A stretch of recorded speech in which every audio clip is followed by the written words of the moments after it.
হাসরে যখন বিচার কাজ শুরু হবে তখন সর্বপ্রথম হিসাব নেওয়া হবে নামাজের। নামাজ হলো ভেস্তের চাবি, তা আমরা সকলেই জানি, কিন্তু জানা সত্ত্বেও আমরা নামাজ পড়ি না। প্রিয় নবী হাদিসে বলেছেন, বেনামাজিদেরকে দুনিয়াতেই 5টি শাস্তি দেওয়া হবে। বেনামাজিরা দুনিয়াতেই এই 5টি শাস্তি না পাওয়া পর্যন্ত মৃত্যুবরণ করবে না। মৃত্যুর আগে তাদের এই শাস্তি ভোগ করতে হবে। প্রিয় নবীর এই হাদিসটি অবশ্যই শেয়ার করে দিবেন। প্রিয় নবীর হাদিস জেনে যে ব্যক্তি অন্যের কাছে শেয়ার করলো না, তাকে প্রিয় নবী উম্মত বলে পরিচয় দিবে না। আমরা জানবো এবং অন্যকে জানাবো। এবং আপনি যদি প্রিয় নবীর উম্মত হয়ে থাকেন তাহলে অবশ্যই আলহামদুলিল্লাহ কমেন্ট করবেন। তো চলুন বেশি কথা না বলে শুরু করি আজকের ভিডিও। আজকে আমরা জানবো বেনামাজি ব্যক্তিদের দুনিয়াতে কোন 5টি শাস্তি দেওয়া হবে। বেনামাজি ব্যক্তির সর্বপ্রথম যে শাস্তি হলো সেটি হলো তার কোনো দোয়া কবুল হবে না। সে আল্লাহর কাছে যতই দোয়া করুক না কেন তার কোনো দোয়া আল্লাহর দরবারে কবুল হবে না। 2 নম্বরে যে শাস্তির কথা বলা হয়েছে তা হলো তার নেক কাজের কোনো বদলা দেওয়া হবে না। প্রিয় দর্শক, ধরুন আপনি কিছু পাওয়ার জন্য নেক আমল করলেন, কিন্তু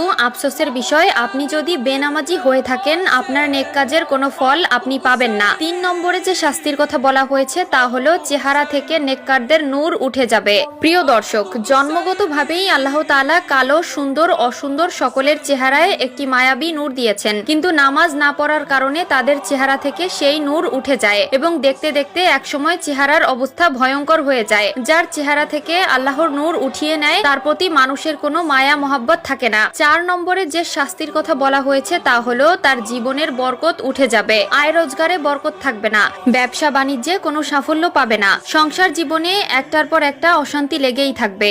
যতই ইনকাম করে ততই মনে হয় যেন কোনো সফলতা পায় না। এর মাধ্যমে বোঝা যায় আল্লাহ তাআলা তার জীবন থেকে নেক বরকত ছিনিয়ে নিয়েছে। 5 নম্বরে যে শাস্তি দেওয়া হবে তা হলো কোনো নেককার বান্দাদের দোয়ার মধ্যে তার কোনো হক থাকবে না। যে ব্যক্তি বেনামাজি তার জন্য যদি কেউ দোয়া করে সেই দোয়ার ফল সে পাবে না। এমনকি ওই বেনামাজি নিজের জীবনের দুর্দশা দূর করার জন্য যদি কোনো আলেমকে এনে দোয়া করায় সেই দোয়া আল্লাহর দরবারে কবুল হবে না, কারণ বেনামাজির জন্য নেককার ব্যক্তিদের দোয়া কবুল হয় না। নামাজ হলো সকল জীবনযাত্রার মূল চাবিকাঠি।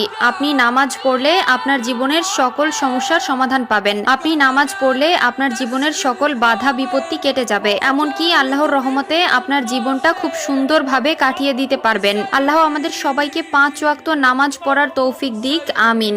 হাসরে সর্বপ্রথম হিসাব নেওয়া হবে নামাজের। আল্লাহ তাআলা মুসলিমদের উপর নামাজ ফরজ করেছেন। কাফের, মুশরিক ও মুসলিমদের মধ্যে পার্থক্য হলো নামাজ। প্রিয় দর্শক, আজকে আলোচনা করব নামাজ নিয়ে। যারা নামাজ পড়েন কিন্তু নামাজে মনোযোগ হারিয়ে যায়, দুনিয়াবি চিন্তা আসে, তারা কিভাবে নামাজে মনোযোগী হবেন সেই নিয়ে আজকের ভিডিও। প্রাণ ছাড়া দেহের যেমন কোনো মূল্য নেই, তেমনি মনোযোগ ছাড়া নামাজের কোনো মূল্য নেই। নামাজের মাধ্যমে আল্লাহর সাথে মুসলিমরা সরাসরি কথা বলে। অবশ্যই ভিডিওটি সম্পূর্ণ দেখবেন এবং শেয়ার করে দিবেন যেন আপনার সকল মুসলিম ভাই ও বোনেরা তাদের নামাজকে সহিশুদ্ধ করতে পারে।